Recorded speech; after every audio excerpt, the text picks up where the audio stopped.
so I'm running on time for work, but I just realized today is the kind of day where I have no idea what I'm going to be able to film, if anything. And I just realized I recorded that bit on the front camera thinking that it was the back camera. I'm doing great.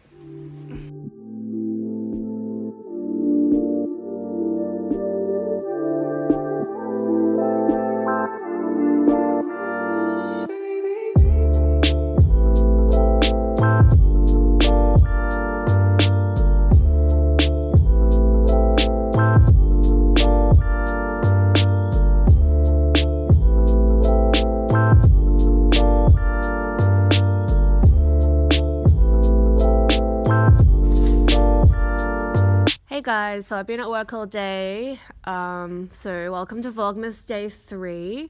I think I'll just record a quickie.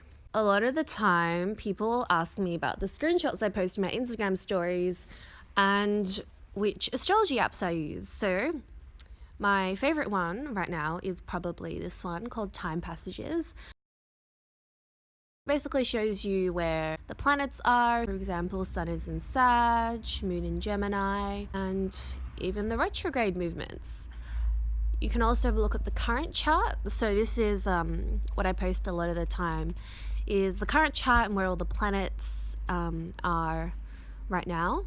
And the best thing about this is it gives you a little blurb about each of them, so you know what this shit means, because just looking at that is pretty nonsensical. And it also has some aspects which they rank in terms of strength, especially when you got these ones. You can figure out why everything in your life is going wrong and why everything is horrible. And if you're like me and you're going to pay the 99 cents USD, which is, I don't know, like $1.27 or something at the time I purchased, you can get your natal chart, then also look at your daily horoscope as well, and sort of the astrological position of the current chart in relation to your own chart. For example, this is how I found out that Jupiter has returned to my natal Scorpio, because it's been about 12 years, and for everyone with Jupiter in Scorpio, this is your Jupiter return, which means it's your lucky year, allegedly. I mean, I don't feel very lucky so far, but I'll take it. You'd also just look at your chart. So this is my birth chart. For all of you who want to know, you see that hectic Scorpio stellium there. I think houses are sometimes a bit difficult for people to understand. So for example, I have Sun in Scorpio and also in the 11th house. So it'll tell you a bit about what sign the planet is in, and then what house the planet is in, and what that would mean. And finally, the aspects. So, for example, see how well adjusted and stable I am, but also, really angry and impatient. One, of course, is Susan Miller, Astrology Zone. I actually only check this for the monthly horoscope. So if you look at the monthly horoscope, she usually publishes them, I think, in about the first week or so. Things to look out for. Wait, did Susan Miller just recommend that we learn HTML? Cool. This isn't quite an app. They maybe do have an app for it. I just haven't downloaded it because I don't know why. You can save people's birth data, and if someone asks you, oh, what is my this in, you can go and check it up for them again, because I always feel bad when I forget people's birthday or a time of birth, but frankly I'm really bad with numbers. I can barely count to 3, so having this is a really useful way of actually remembering. So you can select a whole bunch of different charts. So this is really good if you want to do, say, a composite chart for you and your partner. Different types of charts. It's got all sorts. So you've got your natal charts, synastry charts, composite charts, all that sort of thing. But the one thing that I found this really useful for is the Pullen, the Walter Pullen charts. So if anyone has ever seen things like, oh, for example, I'm a Uranian, so that means Uranus is the most dominant planet in my chart. And because I've got an 11th house stellium, I've got really, really strong Aquarius influences in my chart. So this can be a bit repetitive, but what it's really useful for is this part, when I get to it, hold on, we're getting to it. All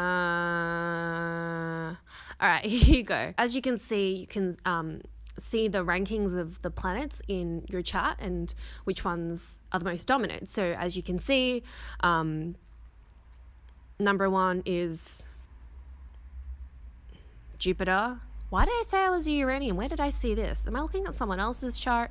Is this my chart? What? Okay, never mind. Oh wait, no, it is 1. I just can't seem to count. There's the 1. There's the 1 there. Yeah, I wasn't wrong. I was right the first time. Okay, what's my most dominant sign? Let's see. Scorpio, obviously. It also shows you that I'm 46.8 fixed, so good luck trying to get me to change my mind about fucking anything. Got Scorpio, Aquarius, Pisces, Cap. If that explains anything about me. Probably a lot. Oh, and how much water do I have in my chart? This does not look good on a phone screen. I've got, oh, there it is, 43.5% water. That is maybe too much.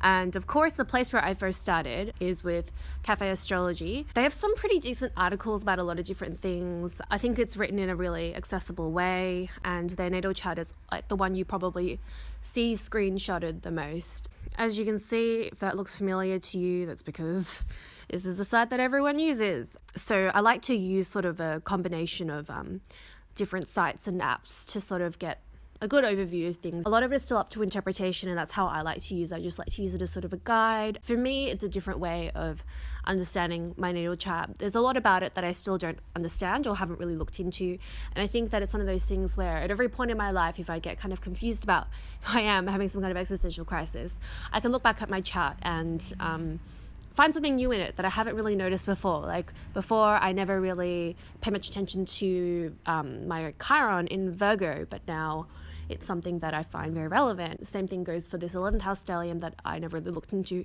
Like I always knew I had a Scorpio stellium, but not so much an 11th house stellium.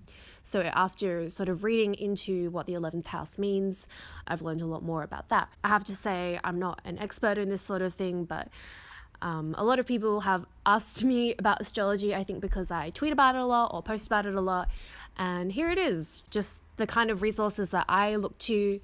I'm still learning. I'm happy to learn with all of you guys. I just get kind of pissed off when people I don't know very well slide into my DMs and try and ask me to read their entire chart for them. Like, you realize that people get paid like hundreds of dollars to do this, right? I don't know why people expect me to do it for them for free when I don't know who the hell they are and don't care to know their chart. Like, I'm always happy to do this for my friends because frankly, I'm super curious about what people's charts are, but for the most part, I really, really, really aggressively do not want to do anything for free, but hopefully this gives you a bit of a guide. And sorry for any background noise, my housemate was in here earlier eating Cheerios.